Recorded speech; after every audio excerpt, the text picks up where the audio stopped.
Hello and welcome to the 5th instalment of Spectrum Noir product reviews, this week on Colour with Claire. Today it's all about the Aqua marker. These are Spectrum Noir's water-based markers that can be used to create some absolutely stunning watercolour paint effects on your colouring pages without all the need of paints and mess. So it's all here in this one marker. It looks like this. It's a honeycomb shape that's really comfortable to hold in the hand and doesn't roll off your desk, so that's a bonus.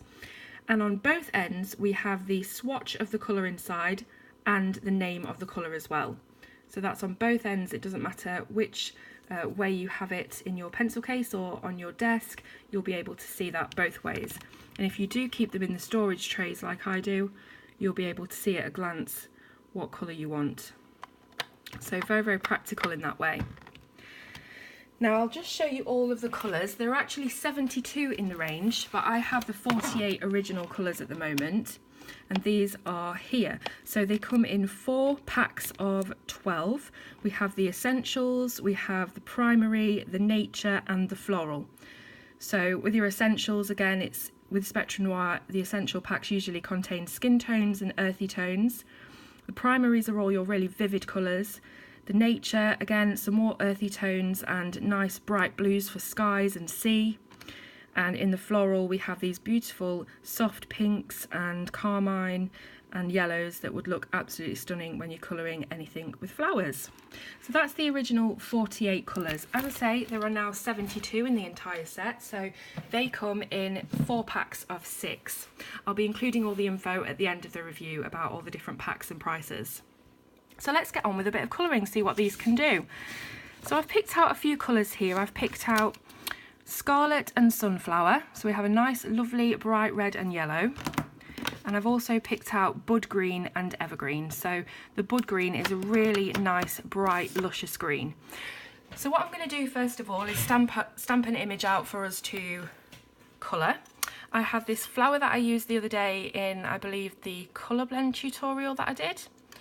And I'm just going to stick that onto my rocker block.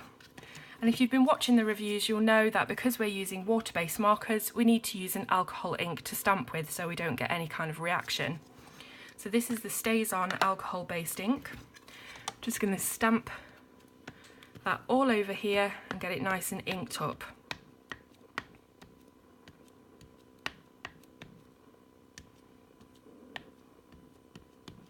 So when it's all nice and inked, we simply, I'll do it from this side, we simply sit the edge of the rocker block on the page, and then we just do one rock away from us, lift it up, and we have a beautiful impression there. So let's start colouring this flower. Now I've chosen Scarlet and the Sunflower because they do blend nicely together. They're colours that are next to each other in the wheel, so we know that they're going to be really nice on the page. So what I'm going to do, very similarly to when I did the colour pencil review, is just add the darker colour to all the bottoms of these petals. Now, these pens are ideal for those people, just like the Aqua Blend pencils, ideal for people who really want to get that gorgeous painterly look to their colouring pages, but have no idea where to start with watercolour paints. Basically what you're getting in this marker is a dye-based ink which can react with water just exactly the same as a watercolour paint would. So you're getting that paint but in the ease of a marker that we're all used to using. So it's really fantastic for people who want to dabble in the painting world with their colouring pages, but they're a bit too maybe nervous or don't know where to start. So now I'm going to get the sunflower and just scribble that in on all the white areas of the petal that we've left. And there really is no skill to this whatsoever. You're just brushing it randomly in very small scribbles, not covering every single piece of the white. Just very, very quick and simple. So once you've done that, we're now going to get our water and paintbrush. Make sure that it's not too wet, so have some kitchen roll handy and just keep it damp but not wet. And then we're going to go in on the yellow, the sunflower that we've just put down. and just dab and dot bits of water over it. So as we're catching the line of the scarlet colour, the water is dragging it out into the yellow and vice versa, creating a very, very soft, seamless blend on the petals. And how quick was that? Just a couple of minutes and we're getting a beautiful painterly look without any effort at all. If you find that you've put too much water on your brush, you can just dab it away with that kitchen roll. That will absorb it and you can put more colour down. Likewise, if you've not put enough colour down or not enough water, you can go straight back in with your marker, add some more colour, make it a bit more intense and fill in any areas that you've not managed to fill in already. So within under a minute, I'd say, we've got a very beautiful painted looking flower, which does look like it's had some artistry, if I may say so myself, but with a very, very quick, very simple technique, so don't tell anyone. And that's just so, so simple. These markers really are absolutely effortless. So if you've got, if you feel you've got no skills in this area, you don't need them with these markers. They'll do all the work for you, as will the water. It will just drag that colour around.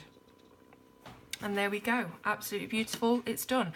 As I say, if you want to add some more colour in, you're welcome to do that. These can be activated with water again and again to blend as many times as you like. Now, obviously, these markers are going to work their absolute best on watercolour paper because they're watercolour markers.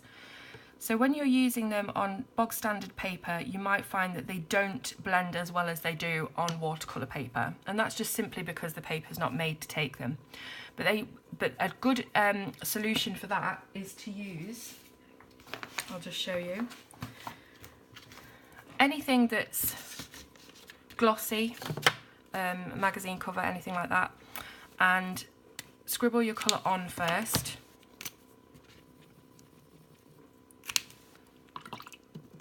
On your non-porous surface, take it with your damp brush and paint it onto the coloured pages yourself. So that completely bypasses whatever need, whatever the paper can do. If it's really rubbish paper, it's really thin and it's not made to take watercolours, you can still use these markers to create a watercolour effect. You just do it by this palette blending technique. So scribble your ink on first, then paint it on with a paintbrush and it still looks absolutely beautiful. So no matter what paper you've got, you can still create some lovely works of art. Now I'm going to take this evergreen and just quickly do these leaves and show you how simple it is. So I'm not being careful at all. As you'll know from my videos, I never am. All over the shop. And then our bud green in these areas of white.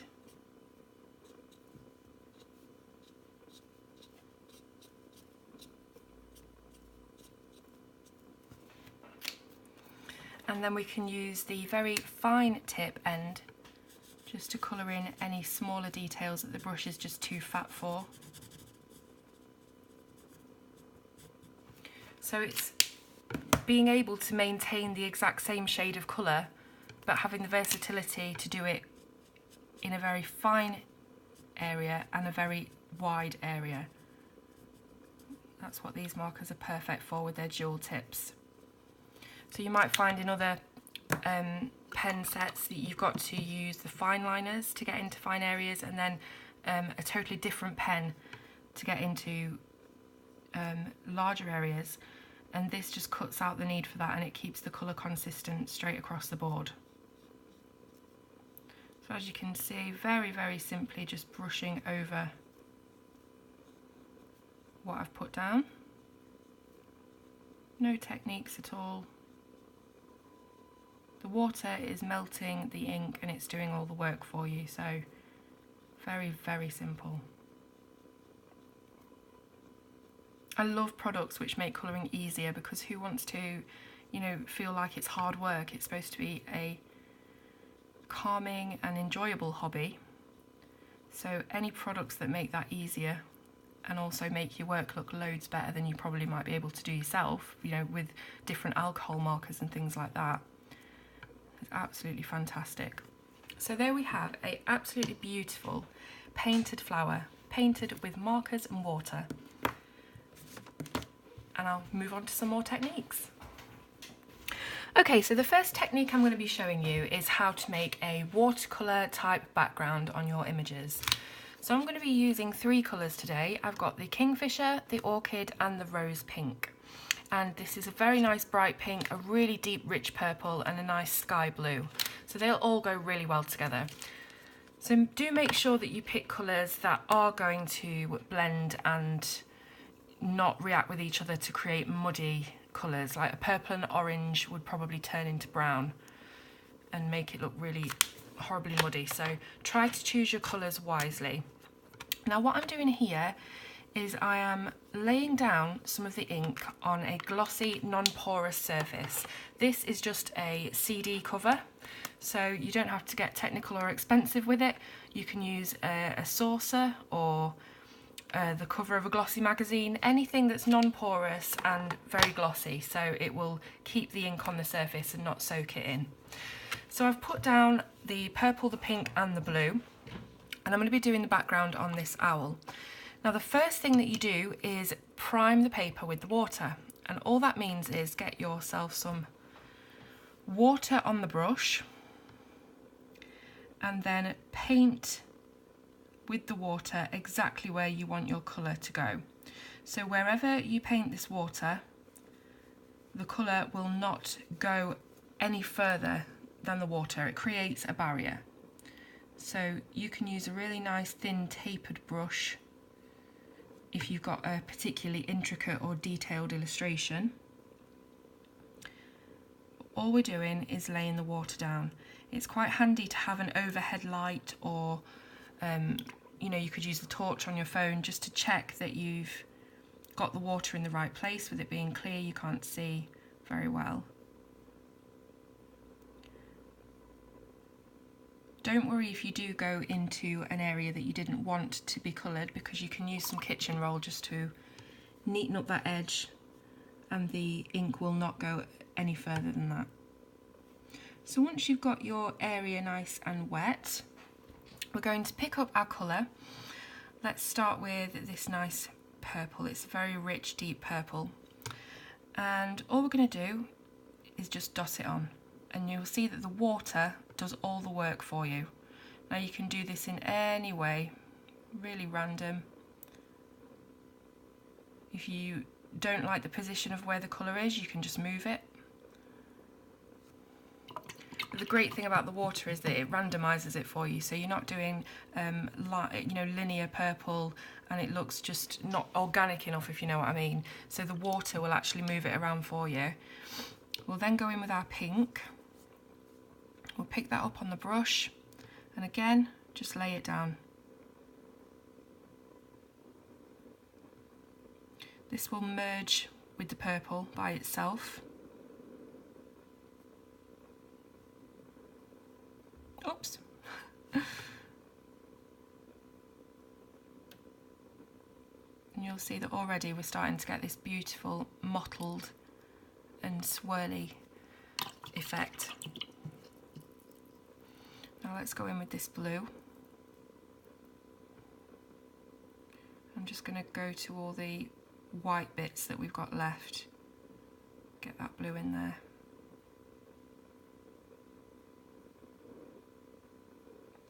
So as you can see, even though the water is carrying the ink around, it's not going anywhere that we haven't put water. So the water is your barrier. Just like when you're doing normal colouring, you'll colour up to the lines. You do exactly the same when you're laying that initial coat of water down. Now the more water that you have, the less intense the colour will be. And if you find that you're not happy with how dull maybe the colour looks, all you have to do is pop some more ink down on your palette,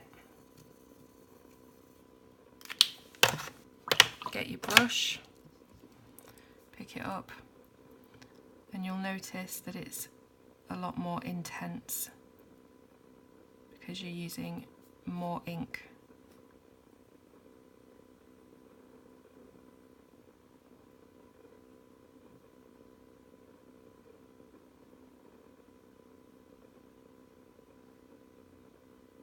It's a really, really quick and easy way of doing backgrounds. Backgrounds can be the bane of some people's lives, certainly mine sometimes, when I'm colouring. Because often when you use pencils, you get streaks and lines. If you're using markers, again, you can get streaks, especially with backgrounds because they're often so much larger of a space than anywhere else. So this is just a super quick and really, really effective way of filling in a background. Honestly, the water does all the work for you. So let's just do a little bit more on this page and I'll show you one that I completed earlier so you can see what it looks like when it's dry.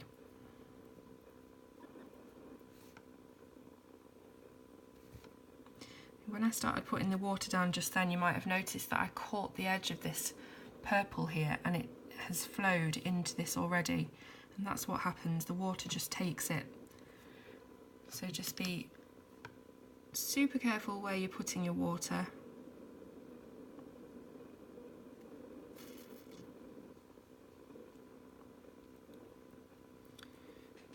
So I think that's that bit covered now. Let's get our orchid colour. Let's just pop it there and see what happens.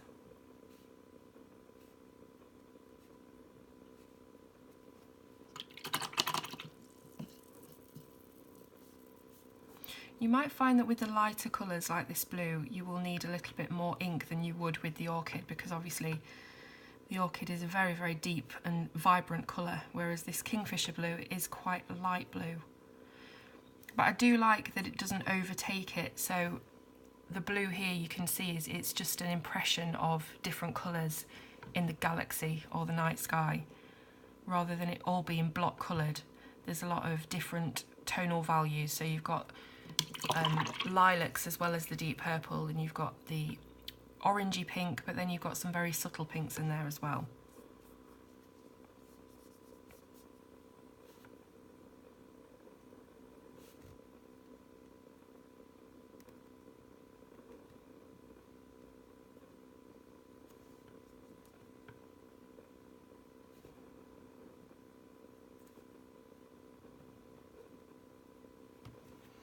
So that is pretty much how you do the whole thing, and as soon as it's dry it looks absolutely gorgeous, and I'll show you here. This is one that I did earlier. I don't want to get it wet, so I'll just move that out of the way.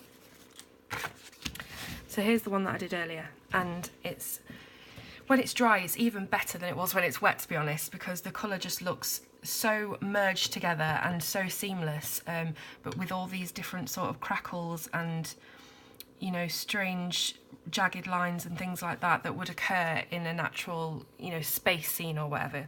So what you could then do if you wanted to jazz it up a little bit is you could get a white gel pen and then put in some stars. There's already some dots that I guess are supposed to be stars on this illustration, but you can just add in your own if you wanted, or you could just go over all of the ones that are already set out for you.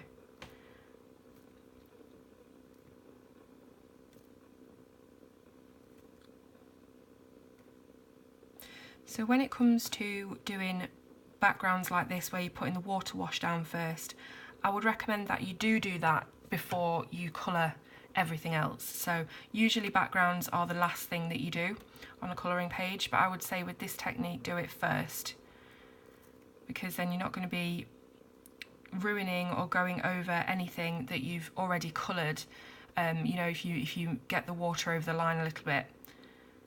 So definitely backgrounds first.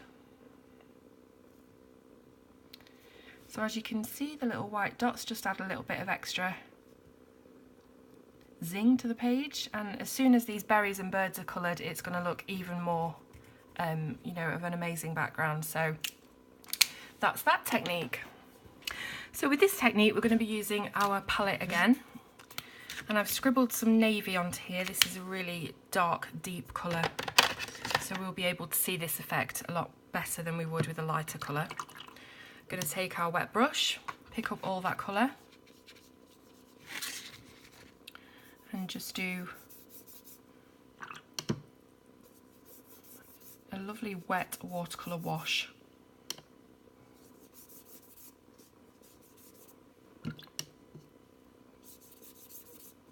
So we've got this ombre effect. And if you want to pick up some more colour, you can do that and just make it a bit darker at the top, adding water to lighten it.